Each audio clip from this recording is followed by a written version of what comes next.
Thanks for joining me on Down the Garden Path. This episode is brought to you by Down to Earth Landscape Design. A great landscape starts with a plan. Today, my guest is Alan Heeks. Welcome to the show, Alan. Thank you. Really Uh, glad to be here. Excellent. So, Alan and we're here to talk about his new book, Natural Happiness. Use organic gardening skills to cultivate yourself, which I think is a great topic. A little bit about Alan. Alan is an inspiring guide to helping people cultivate their well-being through parallels with nature.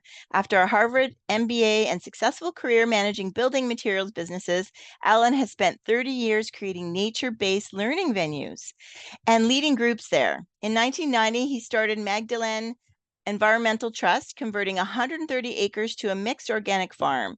Since 1992, he has created Hazel Hill Wood, a 70-acre conservation wood and retreat center. Alan has led many workshops with his 7 Seeds of Natural Happiness approach, including individuals, community groups, and NHS doctors. So, yes, welcome to the show, Alan. Great. Thank you. So, we're here to talk about your new book. And so, this is a little caption here to kind of, I think it kind of sums it up, and I'll read it for you. So, natural Mhm. happiness can help you dig deep and stay cheerful in these stormy times. It shows how you can use gardening methods such as composting, mulching, and crop rotation to cultivate human nature too. A gardener applies skills like observation, patience, oh boy, patience, right? Creativity, and you can adapt them to deal with daily stresses and big issues such as climate change. Alan's approach is practical, positive, and easy to use for gardeners and others. And I agree after reading the book. It really is very practical. Well, thank you. I'm particularly excited to be, reaching gardeners through your podcast, Joanne, because I feel like this really kind of builds on skills that they already have but may not appreciate. Um, you know, the, what I'm offering in the book is like a mixture of like parallels with physical activities like composting and crop rotation, but also skills like, I mean, you said patience is a massive Mhm. one, and something I call co-creativity, which is like a really subtle skill of kind of working with situations that you don't control. And this was like my education when I started this education center for young people. I didn't realize I needed educating too. Mm. But I'd come from a sort of business background where I'd been trained to kind of take control and make things happen, and suddenly I was in a situation with an organic farm where you can't make things happen. And I had this very articulate farm manager called Peter, and he said to me, Alan, you need to understand that running an organic farm is like driving a tractor without a steering wheel. He said you can't make anything happen, and he was so right. If you're using chemical farming, you can force things to happen, and you can use chemicals to suppress the problems. And then, after a period, as we know, you'll get all kinds of problems in terms of the soil gets depleted, you get pollution, and so on. So I think there's a lot of parallels there for human nature. I think a lot of people are kind of pushing themselves along artificially, suppressing the problems artificially. So this idea that you need to kind of manage yourself, manage your own human nature like an organism, meaning you can't control it. What you can do is kind of steer it. You can give it the right inputs, you can kind of look after it, and you can really listen to it. And I think that's where the patience comes in, as I see it, Joanne. I think, you know, my wife is a better gardener than me, to be honest, and I love observing the way that she goes around the garden, and together we genuinely listen to the garden, and we actually talk with the garden, you might say. And I think that process, kind of trying to figure out how you kind of get into a dialogue in situations that you can't control is like very fundamental to life as well as gardening. It really is. One of the things, I mean, there are many things I like about the book, but you sprinkle some like little activities like throughout the book. And I really resonated with tree talk. Nourishing your roots. That, Yeah. what are those different, like how did those come about, or do you want to speak to the tree talk exercise? Yeah, I mean, I can actually, take us through it if you'd like to. Um, but I mean, it really came, the origins of all this began with the organic farm. Mhm. And I said I knew from nothing about farming when I started that, so it was a pretty intense education.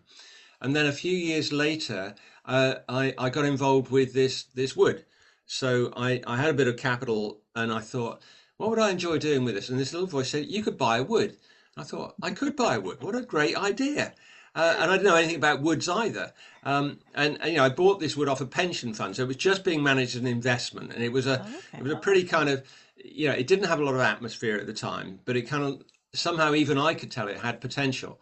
So I found a guy who was into what you could call conservation forestry. So it's like improving the habitats, which is quite a lot about, instead of having just very narrow corridors through tall trees, you widen the corridors, and when the sunlight reaches the ground each side of the tracks, suddenly you get wildflowers growing up, and you get, what you call woodland shrubs. So it's not just kind of trees.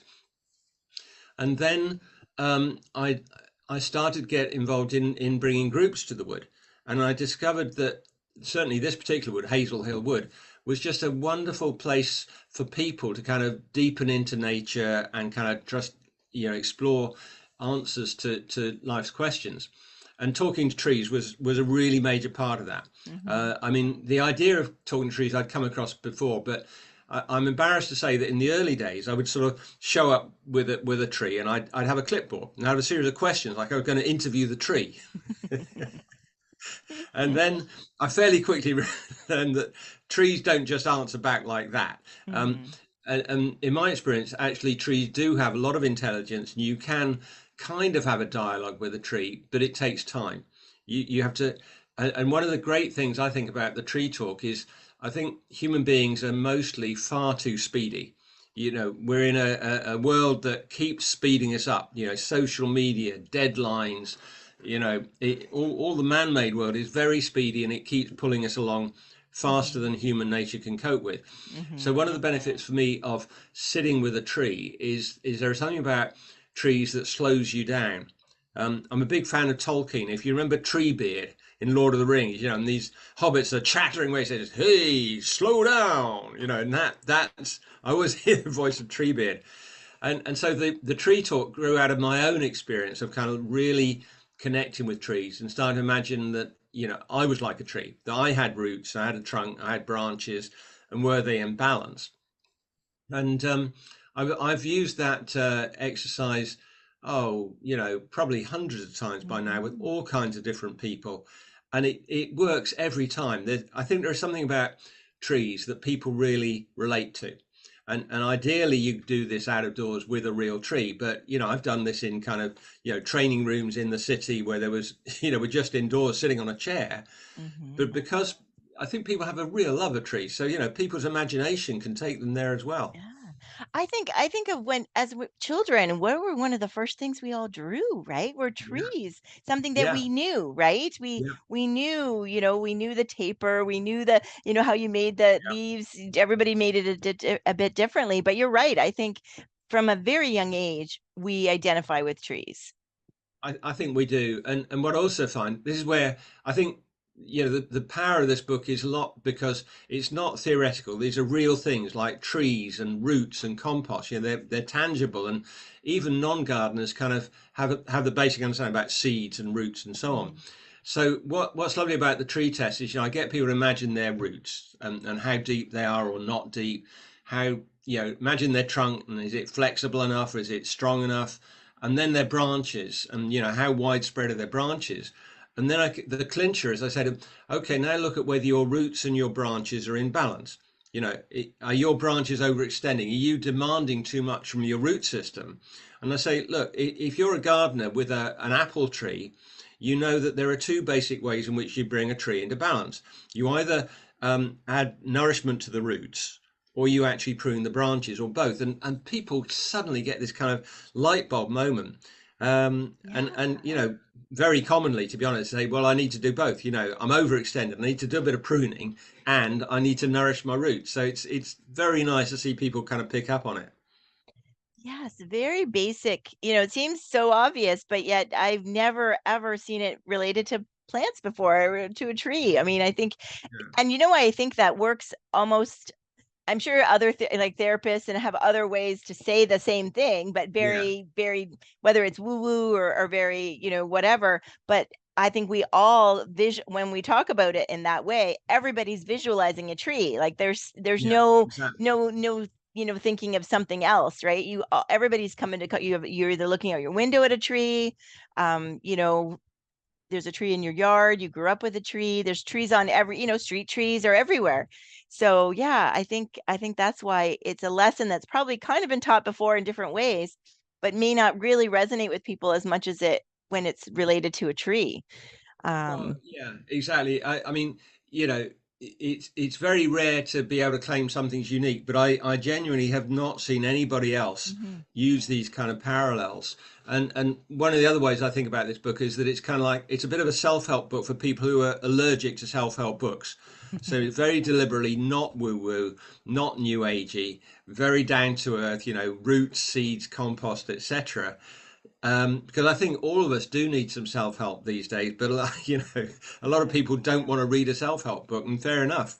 Yes. Yeah. No, fair enough. Definitely. And so, yeah, so that is just one of many little exercises that you have throughout the book, which I find. So you're not just reading it. There's some, I am myself attracted to things when there's practical exercises that are Yeah, simple to do. You don't have to run out and buy a whole bunch of stuff, right? They're yeah, just simple things.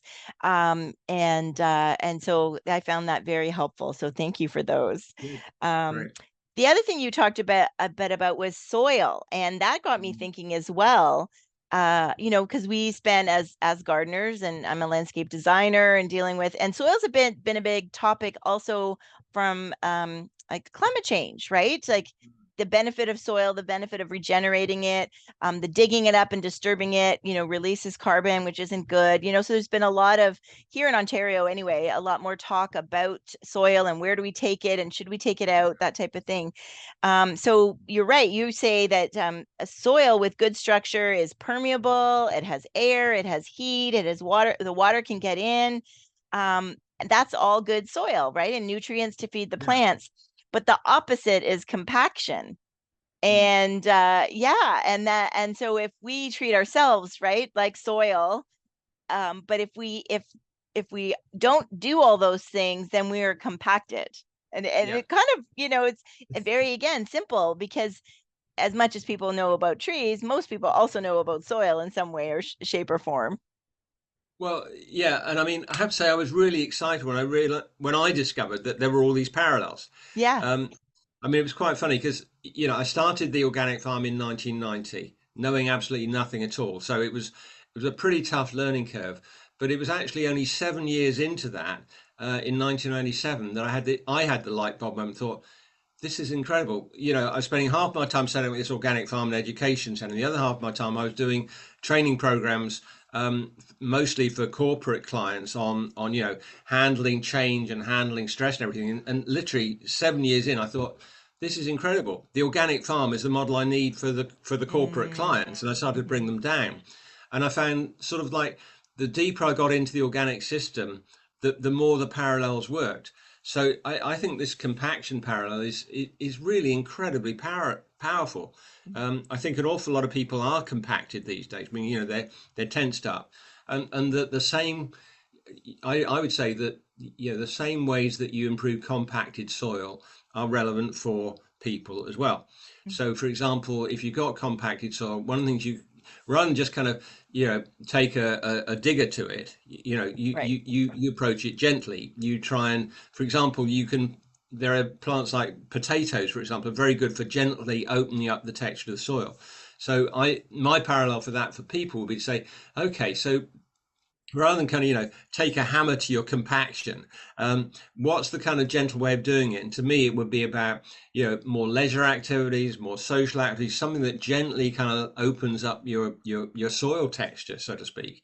Mhm. And you probably remember that in the same I think it's the same chapter, I talk about parallels between earth, air, fire, and water, which are the main elements of growth in the Yes. Yeah. soil. Perfect And segue, again, Alan. Perfect yeah, segue. well, okay, there we go. So to me, water for the earth is a bit like emotions for people. If you've got too much emotion, you're waterlogged, you're swamped, you're soggy. If you haven't got enough emotion, then you're absolutely compacted and dried up and rigid. So you need emotions, but within a kind of sweet spot, a middle Mhm. range. And again, in real life, water needs channeling. Otherwise, it goes everywhere. And in the same way, I think, emotions need some degree of channeling. We need to know how to express them, how to hold difficult emotions, how to hear difficult emotions. And I touch on that in the book. I mean, one of the other things I tried to do was I tried to keep the book fairly short and readable, put a lot of resources in. So the idea of how you kind of use that parallel to handle your emotions and channel your emotions. I don't get into all of that in the book, but I've signposted resources that would help people to do that. Great. That's great. I love that. I mean, the analogy of water and emotion is very cool. Yeah, And very, I mean, it resonates with me as we yeah, spoke about before the show, someone who's anxious, and yeah, my husband would say emotional, but I would also say um, mental. You said that represents the fire element. yeah, yeah. You So want me how to do talk you, about that then? yes, please. Yeah. So how do you, because I think that's, that's something that people are struggling with too, is mental. There's a lot that's with all the stuff going on. Yeah. Well, I think people underestimate what mental energy is. Mm, They think it's just about thinking. Um, it's clear that in gardens and farms, then the fire, i.e. the sun, the warmth of the sun, is absolutely crucial to animate the whole situation. We all know if you have a cold spring, like we've had a cold spring over hmm. here in Britain, Here too. things don't germinate, things don't grow. So I see the mental energy is a lot more than just kind of rational thinking. I see it as being about imagination and creativity. And you may know, the whole idea about the left side of the brain and the right side of the brain. So when I used to do management training, my client who was running this MBA course said, "I want you to teach these middle managers about meditation." And I thought, well, that's quite difficult. These are very sort of rational, down to earth people. How do I do that? And Yeah. what I discovered was that you need to give people a rational reason to do something that is kind of irrational. So I talked to them about Sperry and Ornstein's Nobel Prize winning research about the left and right side of the brain. And they said, how many successful leaders do you know who say that it's all down to rational analysis? Answer, none at all. It's all down to imagination and intuition, which I see as part of the fiery mental energy. But that's the right side of the brain. So I would then say to them, I'm now going to ask you to close your eyes because your eyes are the main stimulus to the left side of the brain. I So it was did a not very know long that. preamble as to why they should meditate. I'm Ah, sure I don't there you need to go. convince you, but Yes. Now, I mean, just I want to mention, like, ask about how did it go? Like, you're walking, especially maybe the first couple times you presented this. yeah, These are businessmen, or and I'm hopefully a few women. Um, yes, yeah, there were. how were you received? Like, were maybe some of them might have been gardeners or their parents were gardeners. Yeah. Did you get what was the feedback like? It was really good. I think probably it helped that I have an MBA, I have a business background, and I was wearing the right clothes. I Mm. think I have what I call the golf club test, which is I think this is much harder to convince men than women, frankly, about this kind of stuff. But imagine this man who's been on my course on Saturday in the golf club saying, I went to this brilliant thing with this guy, Alan Heeks, or I went to this really wacky thing with this guy who was telling us about closing our eyes. So that was my test, was like, Ah. was the guy in the golf club going to say this worked? So I Mhm. really laid it out carefully, laid out my credentials, laid out about the Nobel Prize winning research and this stuff about, leaders are all about intuition and imagination, not about rational analysis. And they loved it. Oh, So yeah, good. it worked. Yeah. It was all in the packaging. You packaged it perfectly for them. Frankly, it was, and I think that's part of the strength of this book. That I said my first book back in 2000 was using the same model, but at that point I didn't have the same kind of experience of using it with groups. So now you've got the exercise you talked about. We also got like case studies, which I think are quite nice to sort of show how it all works. Yeah, absolutely. Um, and so I think that is the benefit of it, is that it works. If it works with businessmen, then obviously it's going to work with gardeners. But or just Yeah, even the maybe they wouldn't call themselves a gardener, but they tend to, a pot at their front door. They tend to, yeah, even the ones that just, mow their lawn and edge or trim their hedge. They're still, can relate to a lot of the things you talk about, I think. exactly. Yeah, exactly. I mean, I've done these groups with people who are not gardeners at all, so I know it works for anybody. But I'm very excited about how it can help gardeners in particular. So I agree with you. Yeah, yeah, definitely. You also mentioned, so I've all my little notes, so I'm just hopefully they're in Yeah, that's context for great. you. Yeah. But cultivation checklist, I wrote it's like a business cycle. Mm. That's a very good point. I hadn't thought about that, but yeah, yeah. Okay. Okay, so I wrote that, not you, but okay. No, you did. That's good. Um, and one of the other things I thought is kind of almost comical, but compost your troubles. And and for someone who's new to composting, like I'm not new to it in the sense that, I've been advising people to do it, but we Right. don't really particularly where my house is have like a good space to have a composter.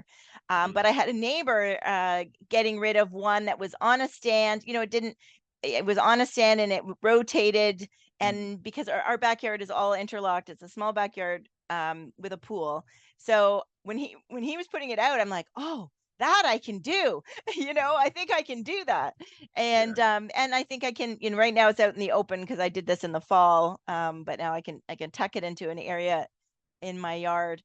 And even my family, like I've been surprised, that my husband's even making the trek out to, put stuff in the compost. Yeah. So we know the basics. Most people know that you need to, what you can add and what you can't add, Yeah. and it's very relatable. And then the benefit, like the what comes out of that, right? You get a reward for Mm. doing that, Yeah. really, for your garden. I mean, I still find compost absolutely fascinating. I mean, it's miraculous. You put all this smelly waste stuff in a pile, and yes, you have to do one or two things with it, but then, a few months later, you get this sweet smelling material for growth. And when I run programs, this is probably the one that people get the most excited about. When I say to Really? them, yeah, well, I talk to them about composting, they say, nah, that's fine. And they say, now start to imagine that, the negative energy that you're carrying around with you, your negative feelings, your worried thoughts, that you can compost them into a source of energy and growth. And they actually start kind of, jumping up and down, saying, what? Yeah, amazing. So they really, because I think, a lot of people actually spend a lot of energy suppressing and pushing away anxious thoughts and difficult feelings, so they literally don't know how to process them. So Mhm. the idea that you take a different approach, and with compost you actually need to pile it up in one place, and get some critical mass to it in order to transform it. They really sort of latch on to that. Um, and I'm very careful in saying, look, if you're dealing with a kind of really major issue, I'm not suggesting that you can do that in a matter of minutes. I still think the idea of composting applies, but you may need a professional counselor or a therapist. Um, but what I do believe from my experience, and I've seen other people find, is that the kind of day-to-day little upsets where somebody kind of puts you down and you feel upset about it, that kind of thing, you can actually deal with kind of almost on the spot, certainly sort of there and then. Um, so I usually take people through short breathing exercise, which is in the book, or else what I like to call stomping. Increasingly what I found is a bit like, if you remember the Marx Brothers, the sort of thing that Groucho Marx would be like, this is outrageous, I won't stand for it. But Mhm. that moving, the physical moving is actually really important. Stamping your feet, waving your arms. And I think that's why sometimes people say, if you've had an upsetting conversation, go for a walk. And I think the point of the walk is not just about a chance to reflect in nature. It's actually, I'd say, go for a vigorous walk, because that physical Okay. movement is actually part of composting something that's upsetting you. Yeah, that is interesting. Um, yeah, I mean, I think composting is something so practical that I think that's why it resonates with people. Because Yeah. it's, even if you've never done it, you know how to do it. Yes. And it feels almost, and I think the reason why you do it also, is to nourish the soil and nourish the land. and nourish your plants. And so if we're taking it on personally, then I think that is it is a good thing. Do you think many of the workshop, the business people became gardeners or started looking like doing more gardening? Did you get any feedback about that? To be honest, I couldn't claim that, but I would Okay. certainly hope that they did. Yeah. And I think, I mean, when I published my first book, which was using this approach aimed at business people, I really struggled to get a response. It felt like I was actually well ahead of my time. Oh, Um, okay. Whereas last week I was actually running a program using this material for management coaches, and they absolutely loved it. They said this is just the kind of thing they need for their clients. And this may be back to what we were saying about the pandemic, that I think people's recognition about the well-being benefits of nature has increased a lot in the last few years. Hmm. Yeah, I think we talked a bit about this before the show, but with people who never thought that they would be gardeners or that they cared really that much about their outdoor living space, it was all about the inside, or it was about the cottage, or it was about travel. And when those things were taken away, everybody went outside, and Yeah, everybody and I know you talk, this is later in my notes, but talking about community, right? So not only did they go outside and start thinking, I want to grow, with the whole food scare yeah, issues, I want to learn how to grow my own food in case I need to. I want to have flowers because they make me happy, and bring them in the house and start a cutting garden. But then once you're outside, they're talking with their neighbors, and now they're sharing plants with their neighbors, or sharing compost with their neighbors. So the trickle effect. And when I started designing, 20 years ago, especially new homeowners that, just bought a house and had an existing fruit tree or two, or had a wooden box, where there was an old vegetable garden. 20 years ago, they were saying, can you take those out? Those are too messy, too much work. I don't want to, let's turn that garden into yeah, sod. And now it's the opposite. Now it's like, okay, where do you think I can put a vegetable garden? yeah. What is the best fruit tree, do you think? Like, what can we grow? I think that's wonderful that people are getting back in touch with. And I think of it always. I always say to somebody, I always have a theory that it skips a generation. My parents weren't necessarily good gardeners, although my dad's been doing great lately in his retirement. But our grandparents all were gardeners, really. You know, growing food, growing flowers. So I think it's nice to see that come back. It is, and I really think that actively gardening is incredibly good for your well-being. Mm, That sense of planting seeds and seeing them come up, and the thrill of being able to eat the food you've grown is just unbeatable. yeah, yeah.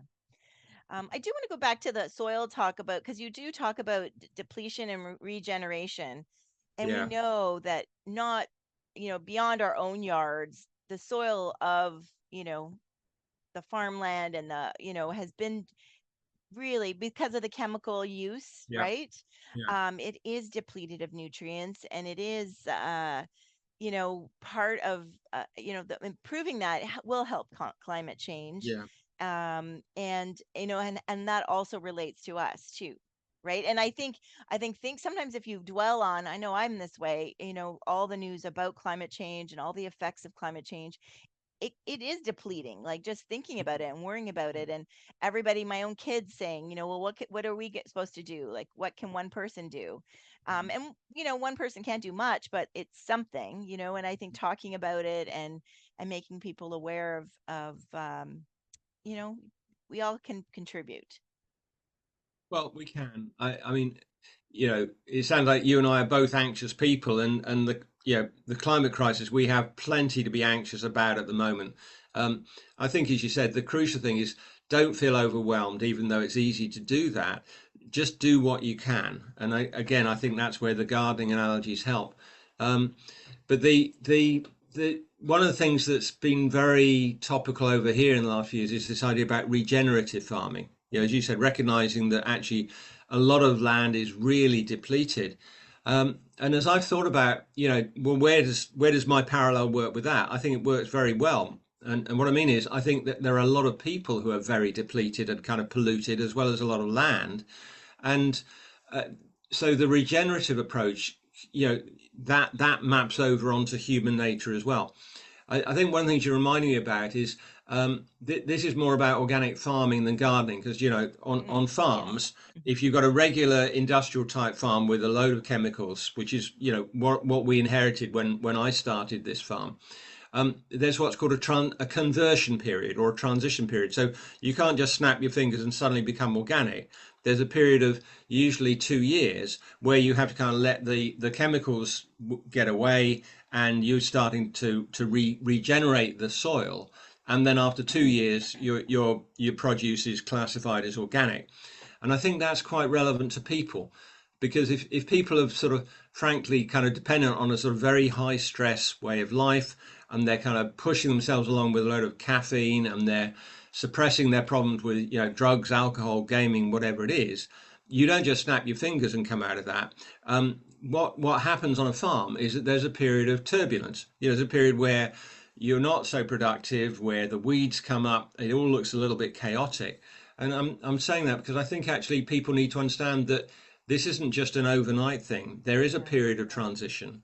And in the first book, which is called The Natural Advantage, which is still available, it's out of print, but you can get it online. So if people Okay. want to go deeper into it, that Mhm. actually has a whole section about the transition stage on a farm, and what that means for people. And I said, what it really means is try and kind of cut yourself some slack. So recognize that if you're wanting to make a big change in lifestyle, become more healthy, regenerate yourself, there'll be a period of time when you're less productive, where your old habits, you're doing cold turkey in a sense.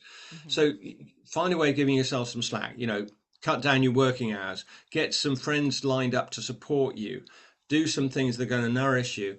Um, and the other thing about regenerative farming, there are a couple of sort of very clear principles that I explore in the book that are really helpful for people. And one is about reducing intensity. So the regenerative farms that I went and researched basically said we're reducing the intensity with which we use our land. And these were livestock farms. So in simple terms, this means fewer uh, livestock, fewer head of sheep or cattle per acre.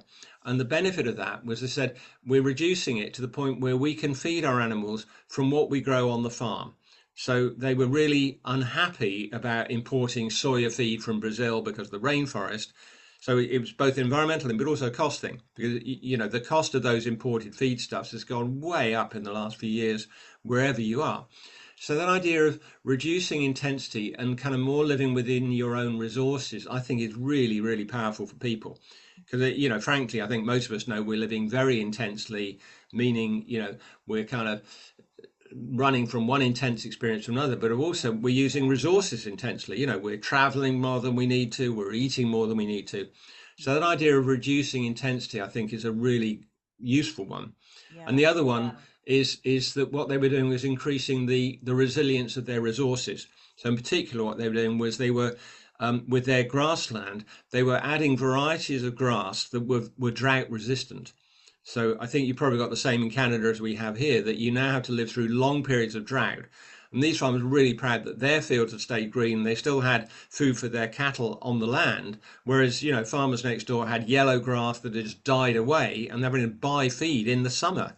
Mhm. So that sense of, I think for people looking at what resources you're depending on and trying to make sure that your resources are resilient. So if your key resources you have to fly to the West Indies and go on a cruise every 3 months, it's not sustainable. Whereas if you go backpacking in the lakes every few months, then that is sustainable. Yes, yeah. When you were describing the two extremes, I was thinking about calling the middle like the messy middle. Like there's a messy Yes. middle, right? Like and Yeah. same with gardening. Um, when you usually make a mess first. Like when homeowners when we arrive Yes. on the property and we start the removal and the homeowners come home and it's like it's okay. We've got Yes. it, this is the worst part and it will improve. So yeah, you kind of do all have to disturb all of that. Well, you Um may remember the sending the pigs story in from the farm. I think that's in the book. Um, it's exactly your point. So I remember back in the early days of the farm, going around with the farm manager, and we looked at this field full of weeds, and I said, "Well, what are we going to do about this?" He said, "Send in the pigs." I said, "What do you mean?" He said, "Sometimes on a farm, when you're in a mess, the way out is to make an even bigger mess." So the point about the pigs is they'll chew the whole thing up. It'll just be a mud bath, but then from the mud bath you can actually grow what you really want. So I think it's a really helpful point that, Yeah. we I think humans are kind of a little bit allergic to the idea of mess, but you're right. Yeah, creative change does require a certain amount of mess. It does. It does. And your point about, purchasing feed from Brazil, one of the things I think when people are not sure what to do, I think something like buying, and there's been a big push here, and I'm sure there too, about buying local. So I Yeah. think it's, time we really start, and farmers markets, unfortunately, our farmers markets aren't open 12 months of the year, right, because of our climate. But Yeah. I just noticed a lot of people are like, when are the farmers markets going, because it's May and they're just starting back up again. And people are really looking to that. And I think Mm. that's one way, like buy food local. You can get the same thing and not buying at the grocery store where it comes from California, where it Yeah. comes from South America. That's yes, we're paying a little, possibly more for it here, but the benefits of knowing where it came from, knowing how it's grown, you can talk to the farmer, I think that goes a long way. And I think it's one thing that I'm seeing that's changing. Like people are really wanting to buy flowers too. There's a lot of flower farmers popping up here because florists have been, importing flowers. And Yeah. yes, you still have to import those roses, but from hotter countries. But I think people are realizing that not only do they come from far away, and that's contributing to climate change, but the chemicals involved and the water involved, versus when you buy local flowers. So yeah, so I think it's changing. And if somebody doesn't think that's the case, then they need to like look around them and see what's happening, because there Well, is. and look what's ahead, because Yes. I mean, what I'm aware of is that, places like California or in Britain, we depend on, a lot of produce coming from Spain and Morocco. From those warmer countries, they're facing really serious problems about it getting too warm, about extended drought. So it's absolutely worth paying a little bit more for the local producers, because they're going to keep going more easily than the people in California and Spain and Morocco. Yeah, yeah, definitely. And the one thing that's also, well, it's kind of off topic, but people talk about immigration, but how much that immigration issues are caused because of climate change, because those farmers can no longer farm in their country and their land, and they're looking to go elsewhere, Yeah. because of that. So, that's not talked enough about, and that's a whole other show, I know, but Yeah. um, Yeah. yeah. You also mention that nature helps co-creativity, and you talk about cultivating creativity in the book. And yeah, do you want to speak to that a little bit? Yeah, I do. I mean, this was, I'm still really in awe of the human skills that organic gardeners and farmers have. It's Yeah. coming from a business background, I thought I was pretty good at, managing things and making things happen. I realized I was doing that in a very, very controlled atmosphere, a very controlled environment. Whereas I think organic farms and gardens are much more like real life, which is sort of chaotic, where you aren't in control, all kinds of things are happening that you have to live with. And so co-creativity was my attempt to articulate the skill that organic gardeners and farmers have. And I what co-creativity means is that you're not imposing your will, and you're not, we talk about fight or flight.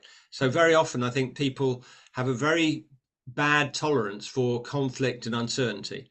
They either try and sort of conquer it, they try and impose their will and subdue it, or they'll kind of give up and walk away. And this is saying, no, stay with the situation, but really is back to patience and observation. So co-creativity means that you have to really observe and learn from the situation, and try and figure out a kind of way through it.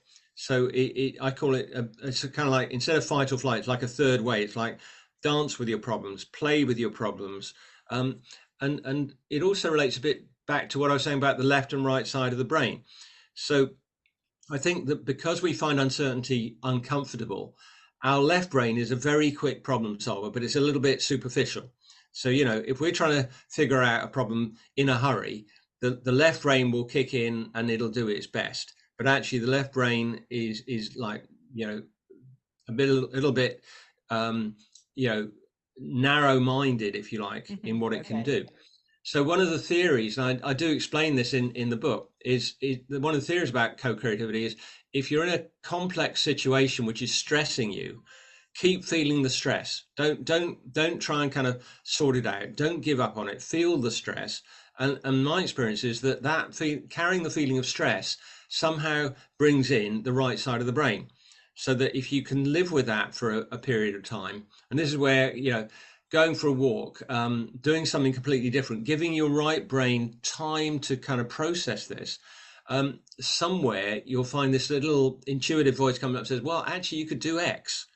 Mm. So I think co-creative is really a increasingly crucial skill for our times, because we're everything's getting more complex and bewildering around us, and we have to sort of figure out a way of learning to live with that. Absolutely. Yeah, and that's the section where you talk about the diamond process, right? There's Yes. so many. So I do want to reiterate, it's not just it's not just words in the book, and then Yeah. there's so many little lines that resonate with me as a gardener. But Yeah. there you really have practical examples and practical exercises, which I think really goes a long way, to Yeah. it's just not thinking, we didn't have to run out and buy your journal or workbook that goes with it. Like it's all in Yeah. one. It's all in And there. yeah, it's all in there. And I thank you for that because we all know of those books, right? Where you and sometimes I'm not discrediting those books, but it's I think I love the fact that it's all encompassing, and then you've just given us the little exercise we need at that time in that section. So and I think I particularly always important say, for that. yeah.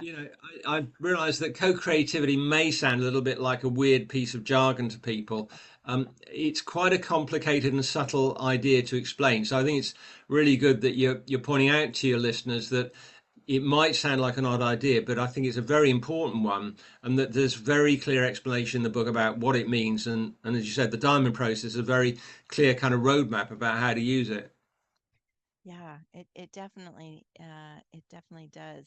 Now, how are you doing as far as you know, well, I guess you've developed this book from what you're teaching, or has this researching for the book also impacted how you're doing your teaching? I guess it's It's more the first thing you said. I mean, I've been teaching with this material for sort of over 20 years, and I really reached a point of feeling like I could kind of put a kind of distillation of all that in one fairly compact book. So mm, this is kind of like, you know, I'm continuing to do a certain amount, but I'm now at a point where I'm kind of trying to work on a semi-retired basis, ah, take a back seat and pass on the expertise. So that's part of the aim with the book, is kind of like, here it all is, folks. yes. You don't need to depend on me personally anymore. It's all in the book. Oh, good. You're passing your wisdom on. That's the idea. Excellent. In chapter 5, we also talk about cultivating community, and that Mm. also really resonates with me. I mean, I think of garden clubs, I think of sharing plants, I think of Yeah. really, it's hard to garden by yourself. You really do need other people. Farming, you can't farm with one person. Can't farm. You Yeah. need help. You need a team, Yeah. right? Yeah. But I think it's community, sort of whoever you are. Mm, I mean, my sense of the times we're in is that these times are getting increasingly difficult, and that the sort of difficulties we're facing, like, food shortages or power outages, it's like it's too big for one individual or one sort of household to deal with. You have to rely on your neighbours and your community. And I think there's some lovely sort of insights from ecosystems about human communities. I mean, my favorite is what's called wild margins. So in order to get certification as an organic farm, you had to leave the edges of your fields uncultivated. And that's what's called the wild margin. So in the wild margin, you can get wildflowers, wild grasses, and you're going to get insects and butterflies and pollinators and so on. And part of the benefit of that for us as humans is that if you hit a problem in your main crop, if you've got a new pest or disease, you hope that the antidote to that crop is going to come from the wild margins. And when I look at human communities, what I see is that most people tend to sort of hang out with people who kind of agree with them. So you find that communities tend to become a bit homogenized. And in fact, mm, this is sort of well proven in sort of the business world, is that in order to have a team who are good at problem solving and creativity, you need diversity. And in particular, you need the mavericks. You need the people who are a bit cranky, not easy to get along with, who see things differently, who may disagree with you. So one of my big sort of lessons that I'm really trying to put out from the book is, if you're involved in communities, try to make sure that you do include the cranky, diverse, maverick people, because when you hit a new problem, they may be the people who have the answer. Oh, very, very well said. Yeah, and I think of the wild margins as wonderful because historically that's where Roundup was being applied and all the Yeah, chemicals. Like we were like, oh, that's bad stuff. And now we're realizing, no, it's good. It's good to have the insects, that the insects can be, it's a circle of life that, the yeah, birds eat the insects and bigger birds eat those birds, that all of that is important and that we've been killing off that and everything else trickling down has been suffering for it. So to know that the solution, and that's where the seed starts. I think it started with the bees, right? Oh, we need to plant for the bees. And then once everybody realized, that the bees do more than honey, there's lots of bees, and yeah, native bees are very important, and the other insects are very important. Here, there's a movement of not.